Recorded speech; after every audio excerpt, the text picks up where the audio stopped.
JP న్యూస్కు స్వాగతం. ఏలూరు జిల్లా నూజివీడు మండలం తుక్కులూరు గ్రామంలోని రామినేరు వాగుపై ఉన్న వంతెన ప్రమాదకరంగా మారింది. మరికుంట, జంగంగూడెం, ముసునూరు, కాట్రేనిపాడు తదితర గ్రామాలకు ప్రధాన రహదారి కావడంతో రైతులు, ప్రజలు, ద్విచక్ర వాహనదారులు నిత్యం వందల సంఖ్యలో ఈ రహదారిపై తిరుగుతుంటారు. ఈ వంతెనకు ఇరువైపులా ఎలాంటి రైలింగ్ ఏర్పాటు చేయకపోవడంతో రాత్రి సమయంలో ప్రయాణిస్తున్న వాహనదారులు ఇబ్బందులు పడుతున్నారు. ఇటీవల వరదలకు నీటి ప్రవాహం ఎక్కువ కావడంతో ఈ వంతెనకు ఇరువైపులా భారీ గొయ్యి ఏర్పడింది.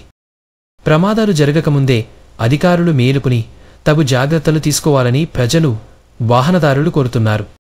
నిత్యం వందలాది మంది తిరుగుతున్న ఈ వంతెనకు ఇరువైపులా రైలింగ్తో పాటు ప్రత్యేక రక్షణ చర్యలు చేపట్టాలని స్థానికులు కోరుతున్నారు.